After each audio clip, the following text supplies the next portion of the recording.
Isang mapagpalang araw sa lahat. Kaming ay magpapakitang turo ngayong araw at kami ang pang-apat na pangkat. Ako si Ginoong Palomar. At ako naman si Binibining Marasa M. Soldevilla. At ako naman si Binibining Ninya Lynn Yorong. At ako naman si Ginang Sorosa. Ako si Binibining Charity Sibunga. At ako naman po si Binibining Joyce Feveray. At ako naman po si Binibining Rhea T. Palagtil. At hunghayan ninyo ang aming pagpapakitang turo. Isang mapagpalang araw mga mag-aaral. Magandang araw po, Binibining Soldevilla. Manatiling nakatayo para sa ating paunang panalangin na pangunahan ni Cariaga.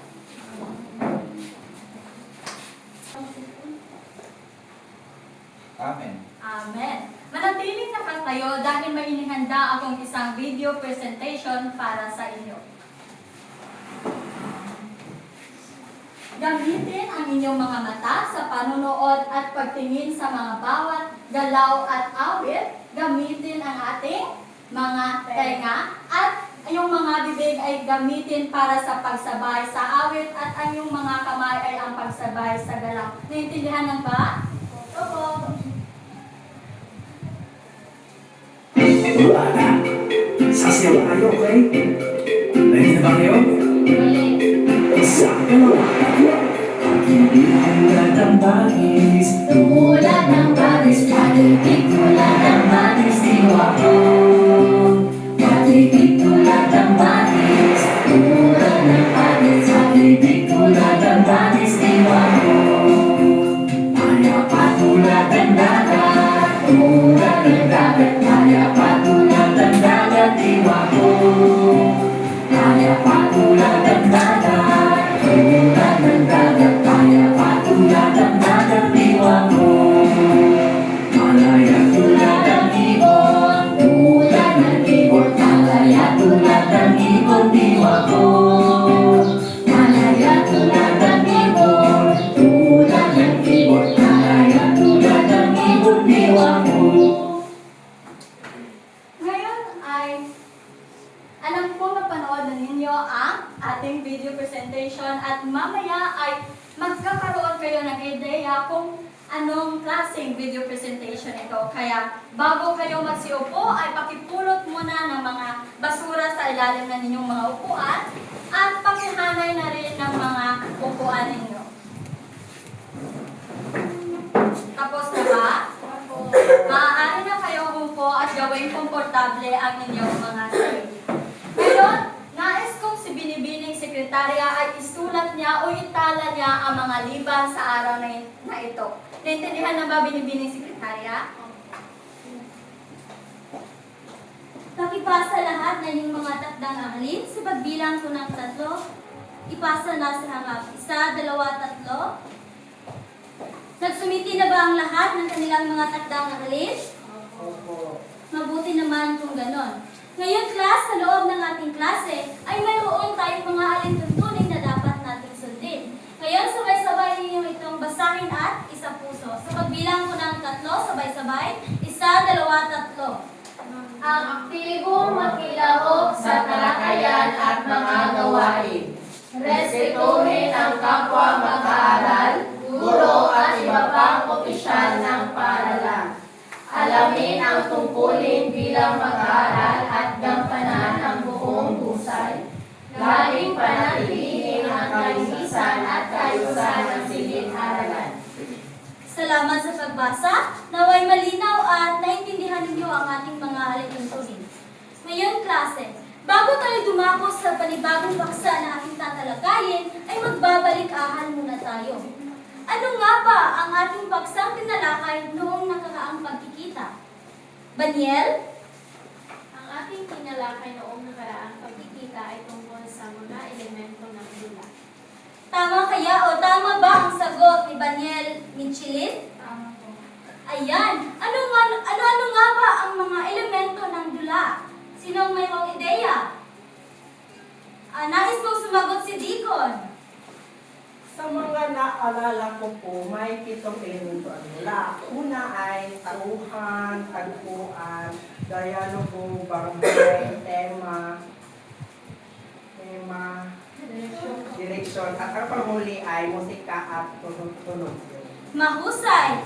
Kaya ngayon class, bigyan natin sila ng magaling clap. Alam niyo ba kung ano ang magaling clap? Sige, sa pagbilang ko ng 3, sabay-sabay natin itong gawin. 1, 2, 3, simulan! Magaling, magaling, magaling! Ngayon class, bago tayo dumako sa ating paksang tatalakayin sa umagang ito, ay magkakaroon muna tayo ng paunang gawain. Nais kong pumili si Cariaga ng 5 partisipante o pumili siya ng 5 sa kanyang mag-aaral. Ang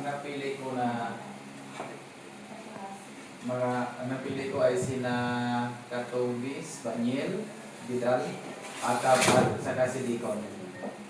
Ayan, ngayon ay ang gagawin ninyo ay bibigyan ko kayo ng mga larawan at nais kong ibigay ang inyong mga ideya kung ano ang inyong nakikita ukol dito. Dicon?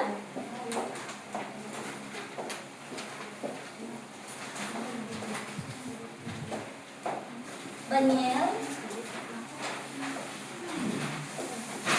Didal? Michelin at Chen. Ngayon, sino ang gustong mauna? Dicon? Maaaring bang ibahagi kung ano ang iyong naiintindihan base sa larawan? Ayan, batay sa aking napiling larawan, ito po ay pagsasalita. Tama kaya ang sagot ni Dicon? Ngayon ay ating alamin kung ang larawang ito ay nagpapakita nga ba ng pagsasalita.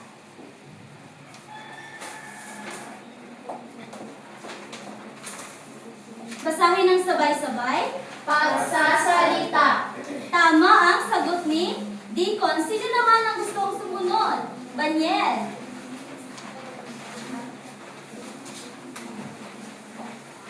Ang akin po namang larawan na napili, ito po ay tungkol sa panunood. Ayan, tama kaya ang sagot ni Banyel? Basahin ng sabay-sabay. Panonood. Tama. Ang pangatlo naman, Didal. Batay po sa aking napili, ito po ay tungkol sa pagbasa. Pagbasa, tingnan nga natin kung tama ba. Basahin, Chenny. Pagbasa. Tama. Michelin, pang-4. Sa tingin ko po ang marawang ito ay tungkol sa pakikinig. Pakikinig, tingnan natin kung tama ba.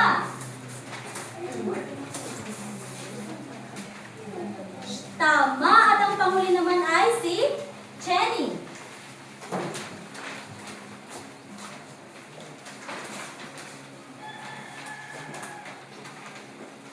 Ang larawan po dito ay makikita po natin na mayroong isang batang nagsusulat. Kaya ibig sabihin nito, ito ay tungkol sa pagsusulat. O pagsulat. Tingnan nga natin. Ayan, tama ang sagot ni Chenny. Maaari na kayong umupo. Maraming salamat sa information. Ngayon, class, sa tingin mo, Cariaga, may connection kaya ang ating ginawa ngayong umaga? Opo. Dahil ang bawat pinapakita nila ay tungkol sa pagbasa, pagsulat, panonood at saka pakikinig. Ayan, sa tingin mo, ano kaya ang magiging paksa na ating tatalakayin ngayon? Batay sa observation ko po ay tungkol ito, sa tingin ko ay parang tungkol sa mga macro kasi na yan. Aha, tama kaya ang sagot ni Cariaga, Chenny? Opo, tama po ang sagot ni Cariaga dahil na italakay na po ito sa amin nung kami ay nasa high school talaga. Ngayon ay ating alamin kung tama nga ba ang kanilang mga sagot. Cariaga, maaari mo bang buksan ang curtain na yan?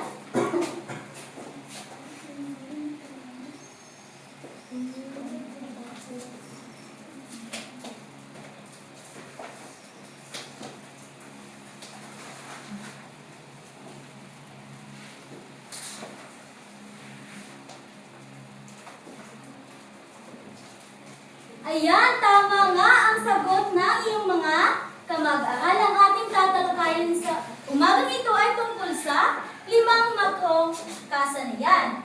Pero bago yan, ay akin munang ipapakita sa inyo ang mga maaaring mahirap na salita sa loob ng ating paksa na tatalakayin. Basahin ng sabay-sabay. Sensory ay ang kakayahang salain o piliin ng manunood ang mahalagang impormasyon mula sa kanyang pinapanood, narinig o nababasa. Interpretasyon, pagbibigay kahulugan sa mensahe. Artikulasyon, malinaw na pagbigkas ng salita. Maraming salamat. Ngayon, sa ating talakayan ay kayo mismo ang bida, sapagkat ito ay patungkol sa makrong kasanayan. Ngunit bago ang lahat ay Daniel, hilahin.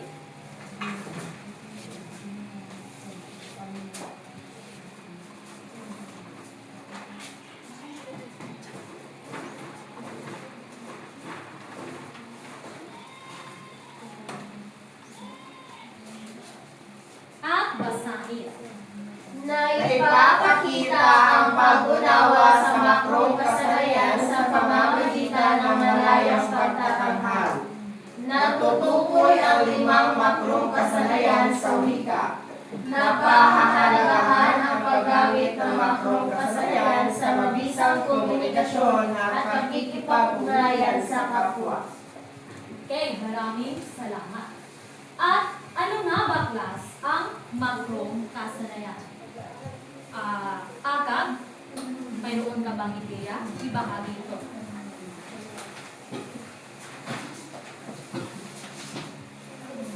Ang makrong kasanayan po sa akin ay ito po ay pinagbilangan ng panonood, pagsulat, pagbasa, pananaliksik. Okay, maraming salamat. Chani, dagdagan mo ang ideya ni Agad. Ang may itagdag ko pong ideya tungkol sa makrong kasanayan kung saan ay dito rin napapabilang ating 5 senses na kung saan meron tayong tenga na ginagamit natin sa pakikinig, sa mata, sa panunood, sa bibig. At syempre ito pong makrong kasanayan ay nagpapakita po ito kung paano dapat gamitin ang 5 makrong kasanayan sa pag-aaral o sa mga bata. Okay, napakahusay ng sagot. Ngayon, class, una nating tatalakayin ay ang patungkol sa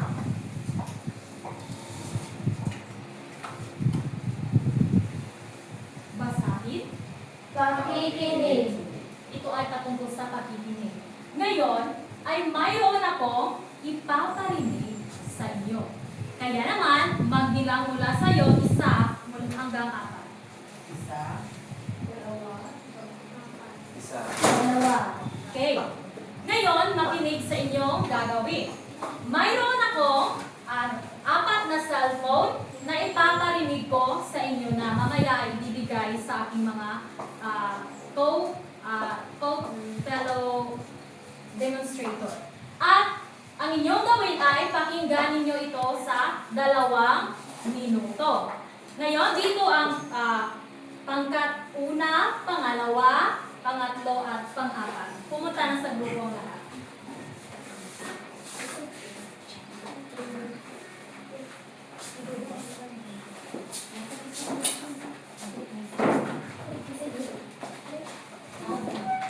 Pangalawa. Saan yung pang-4?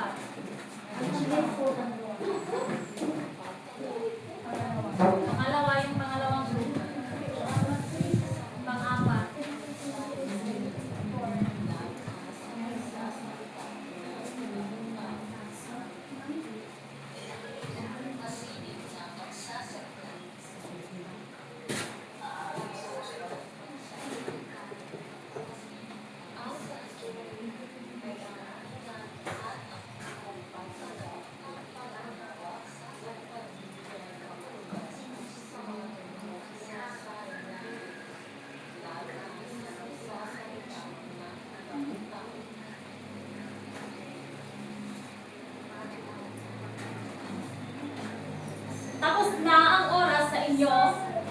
pakikinig. Ngayon, ay matapos tayo makinig, syempre, ay magsasalita na naman tayo. Ngunit bago yan, ay pakibuksan ito dito.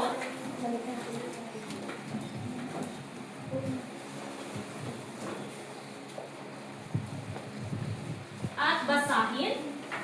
Pagsasalita. Basahin. Ito ay kakayahan ng individual na maipahayag ang kanyang naisip, nararamdaman at pinaniniwalaan. Okay, maraming salamat. Ngayon, base sa inyong napakinggan, ay dapat ninyo itong ibuod at magsalita kayo dito sa harap kung ano ang inyong kabuuang ideya na nakuha ninyo sa pakikinig kanina sa audio recording. Mayroon tayong 3 minuto upang buuin ang ideya at 3 minuto sa pagpresenta dito sa harap. Simulan niyo na at 3 minuto sa pagbuo ng ideya.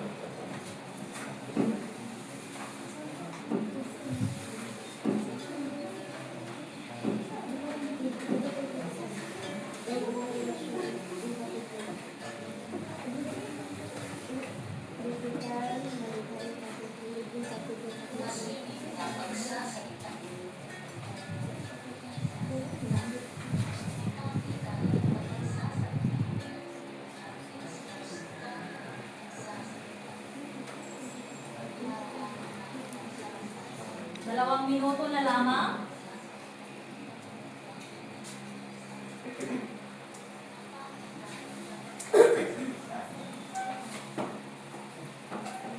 Tapos na ang inyong 3 minuto. At ang unang magpresenta ay ang pangkat una at kasunod na nito hanggang sa panghuling pangkat o grupo. Unang pangkat, tunghayan natin ang inyong presentasyon.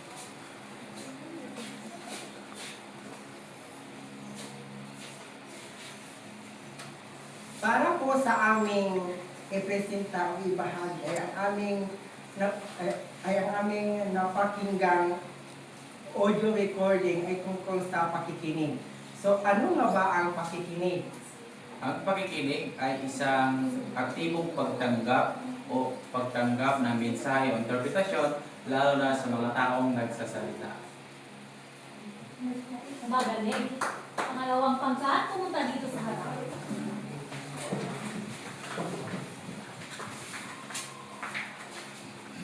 Magandang umaga mga mag-aaral. Ang amin pong iprepresenta ay tungkol sa pakikinig. Na kung saan meron itong 4 na pakikinig, ngunit hindi namin masyadong narinig ang unang part, ang first part ng pakikinig. Ang amin lang pong Narinig ay yung critical, malikhaing pakikinig at empatiko pakikinig. At ang sa critical na pakikinig po, ito po ay tumutukoy po ang mga impormasyon po ba ay tama o ito po ba ang mga impormasyon na kalat ay tama. Sa malikhaing pakikinig po, ito po ay paggamit ng mga imahinasyon na mga impormasyon na maaari rin gamitin. sa itabi ko naman ay Okay, maraming salamat. At panguling pangkat, pumunta sa harap.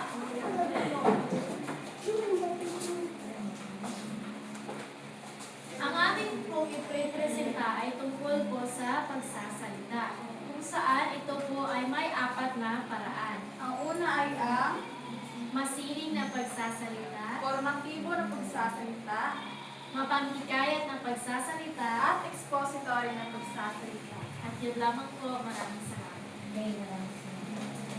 Ngayon, hindi dapat makampante ang mga miyembro ng bawat grupo dahil hindi sila ang nagpresenta. Dahil ang mga katanungan ay sila ang sasagot. Sa unang pangkat, sino ang unang pangkat? Okay? Tumayo, Karyaga. Sa madaling salita, ibahagi sa klase kung ano nga ba ang pakikinig. ang pakikinig sa madaling salita na kung saan ay sinasabing ito ang pinaka-aktibong pagtanggap ng mensahe, lalong-lalo na sa ating pamumuhay, hindi lamang sa ating tirahan, lalo na sa ating pag-aaral, na kung saan tayo ay nakikinig ng impormasyon, pagtanggap ng impormasyon, lalo na kapag ang guro ay nagsasalita, dapat tayo makinig para hindi lang tayo makaputo ng mga kaalaman, kundi isang mga teknik o isang mga pamamara na napakalaking tulong sa pag-aaral. Okay, maraming salamat. Itago lamang ito sapagkat may gantimpala ka mamaya. Ngayon naman, para sa pangalawang pangkat, tumayo, Dida. Magbigay ng antas ng pakikinig. O halimbawa ng inyong ibinahagi kanina. Ang halimbawa lamang ito ay malikhaing pakikinig kung saan ginagamitan ito ng ating mga imahinasyon upang mas mapaunlad pa ito. Okay, maraming salamat. Ngayon sa panghuling pangkat, tumayo Mitchell. Okay. So, ano ang kahalagahan ng layunin ng pakikipagsalita? Ano ang kahalagahan ng layunin sa pakikipagsalita o sa pakikipag-usap? Mahalaga para sa akin, mahalaga ang layunin sa pakikipagsalita o pakikipag-usap upang malaman mo kung ano ang nais mong iparating sa iyong kausap nang sa ganun ay kanya ito maunawaan at magkaroon ng epektibong komunikasyon sa pagitan ng dalawa. Maaari mo bang ilahad muli ang kanyang ideya, Banyan? Ayon po sa sinabi ni Chile, ay napakahalaga ng pakikipag-usap sa kapwa sapagkat sa pamamagitan ng pakikipag-usap ay naipapahayag mo ang iyong damdamin o kaisipan sa taong iyong kinakausap. Ngunit, kailangan rin na sa pakikipag-usap ay gumagamit kayo ng dialekto kung saan nagkakaintindihan ang dalawang taong nag-uusap. Tama. At busog na nga kayo sa mga impormasyon. At yung ipinagagawang dito ninyo sa harap kanina, iyon ang una, iyon yung pakikinig. Pangalawa yung Pagsasalita. Okay, at para sa iba pang makrong kasanayan ay ibabahagi ito ni Palumar.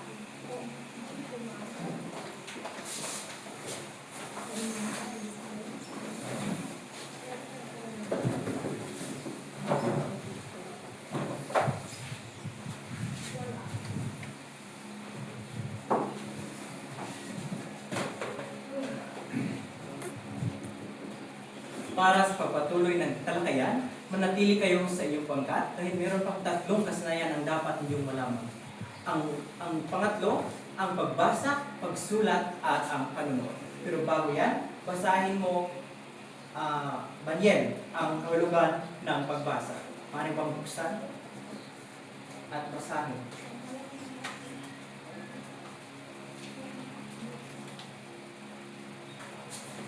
Ang pagbasa ay interpretasyon ng mga nakalimbag na simbolo.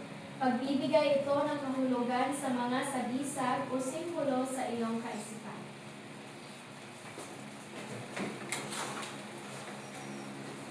At bago ako magpatuloy, ay basahin mo muna ang kahulugan ng pagsulat. Katugis.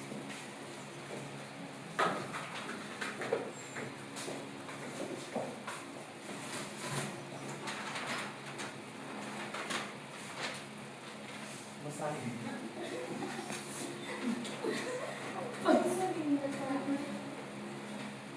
Pagsulat. Isang paraan ng pagpapahayag ng kaisipan ng tao sa pamamagitan ng mga simbolo o titik. Una ay ang pagbasa. Ang pagbasa at ang pagsasalita. Batay sa inyong binasa, ay maaari nyo itong isulat ang inyong refleksyon o ang inyong naiintindihan. Dahil meron na kayong 4 na pangkat, isulat ninyo ang inyong naiintindihan sa inyong mga binasa. At bibigyan ko lamang kayo ng 2 minuto sa paghanda at 3 minuto sa pagtatapos sa inyong pagsusulat. Ayan, ang oras ay tapos na. Kayong lahat ay meron ng reflection. At sa pang-4 ay maaari mo bang hilahin Baniel?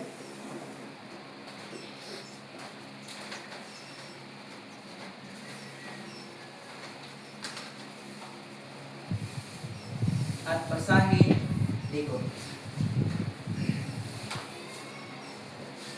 Ang panonood ay isang proseso ng pagmamasid ng isang tao sa palabas o iba pang visual media upang magkaroon ng pangunawa sa mensaheng ipinaparating nito. Maaari mo bang ilahad ang iyong idea, Cariaga? Ang panood ang halimbawa lamang nito ay ang tayo ay manonood ng telebisyon o di kaya presentasyon sa isang stage or anong mga programa na kung saan tayo ay nanonood at kadalasan natin ginagawa ay ang panonood ng telebisyon lalo na sa ngayong panahon na tayo ay halos na may mga telebisyon sa bawat tahanan. Ayan. Maaari mo bang ulitin ang sinabi ni Cariaga? Panonood ito ay ang proseso ng panonood ko tulad na lamang ang sinabi ni Miljo na halimbawa kapag ikaw ay nanonood ng telebisyon o pelikula sa telebisyon. Yan. Panonood.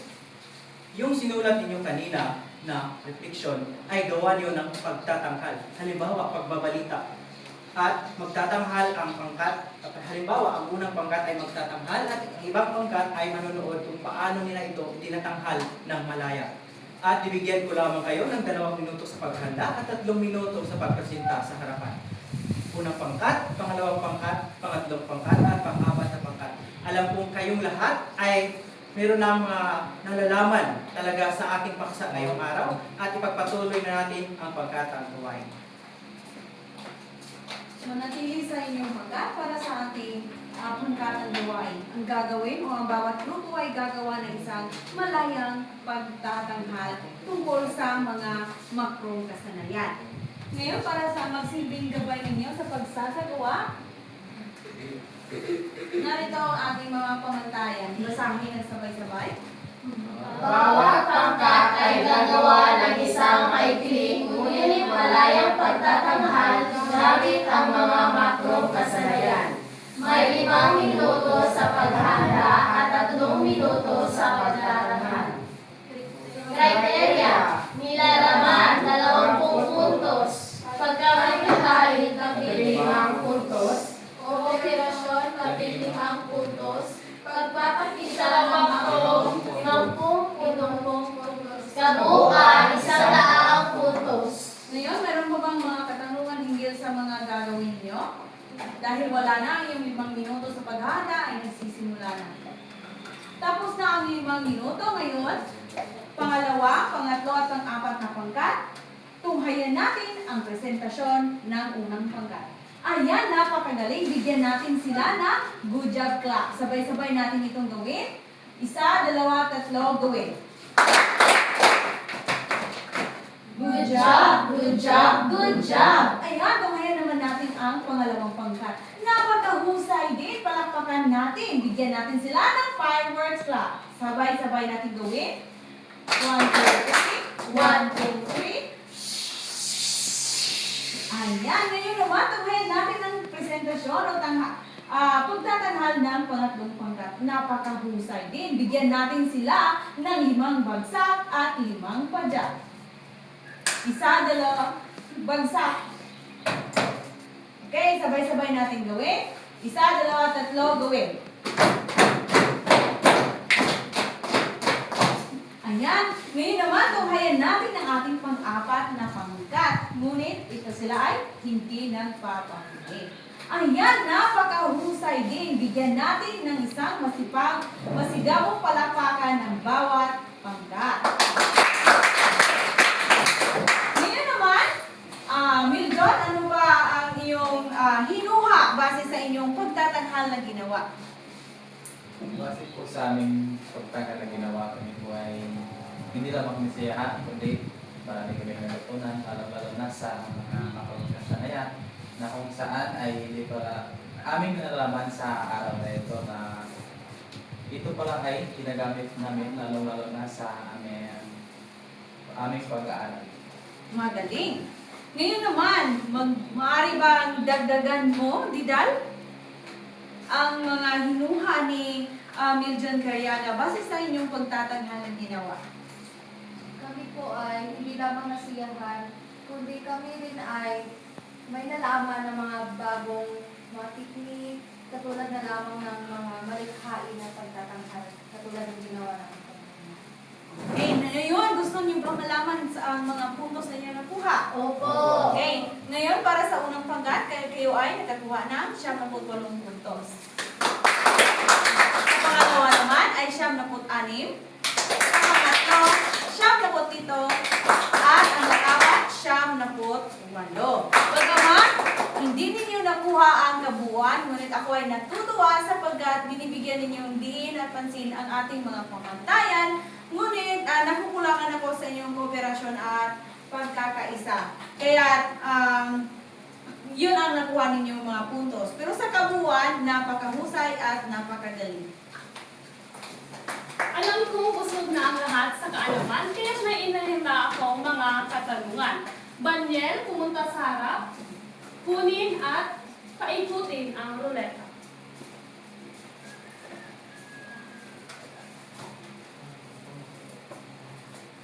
Sa pagbilang ko ng 3, paikutin mo. 1, 2, 3.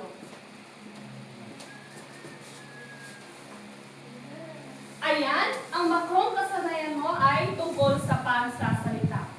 Paano mo mapapahalagahan ang makrong kasanayan na ito? Mapapahalagahan ko ang makrong kasanayang pagsasalita sa pamamagitan ng paggamit nito sa araw-araw. Lalo na tayo, mga estudyante, ay napakahalaga talaga na magkaroon tayo ng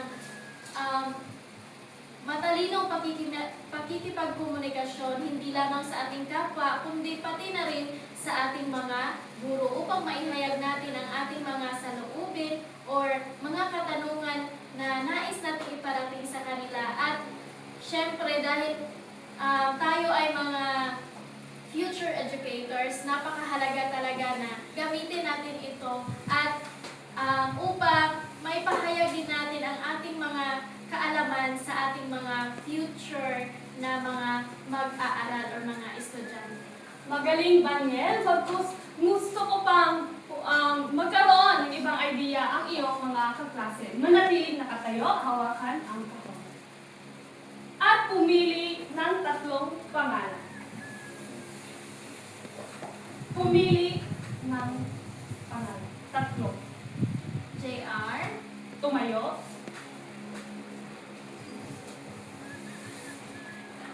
Jenny, at si Milton. Buksan ang kahon, Banyel. Deacon, bumunot. Basahin at sagutan. Paano nakatutulong ang pagbasa sa pagkatuto? Para sa akin, bilang isang mag-aaral o kasalukuyang kumukuha ng kursong Bachelor ng Edukasyong Pansekundarya at Maloya sa Pilipinas, nakatutulong talaga ang pagbasa sa pagkatuto dahil ito ay nagbibigay sa atin ng karagdagang kaalaman. Hindi lang karagdagang kaalaman, kundi tayo rin ay nabubusog nito sana na matuto pa ng ibang wika.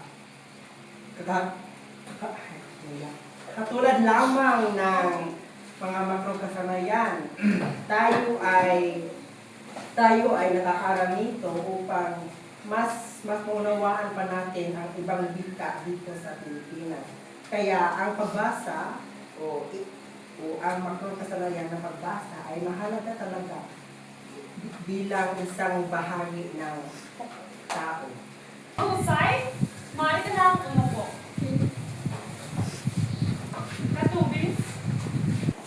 isang mag-aaral, paano mo mapapahalagahan ang paggamit ng mga makrong kasanayan sa mabisang komunikasyon at nakikipag-ugnayan sa kapwa?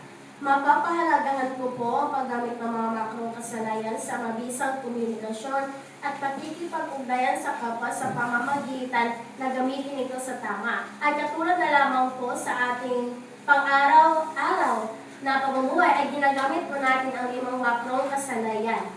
Halimbawa na lamang sa mata, ginagamit natin ito sa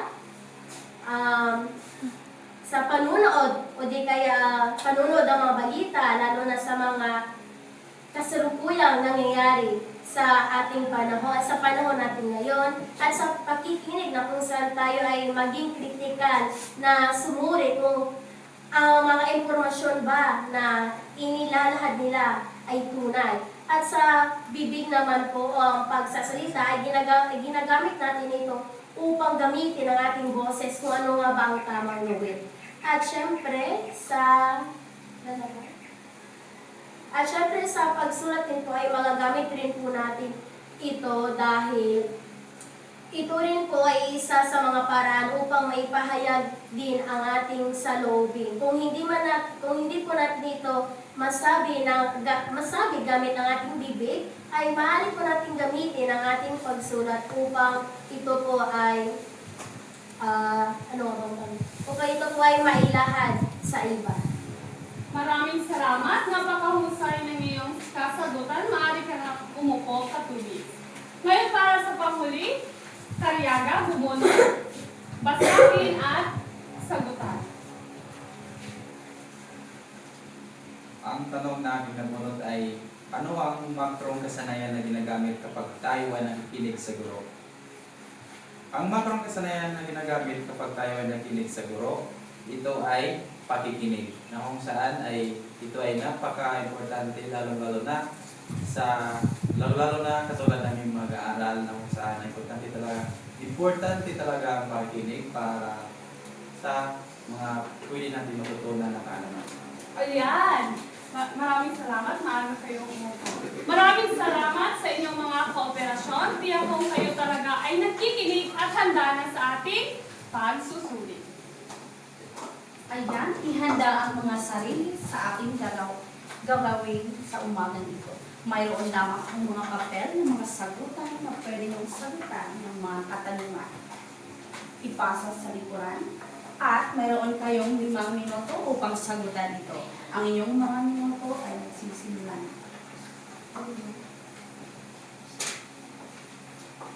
Ayan, mayroon lamang kayong 2 minuto.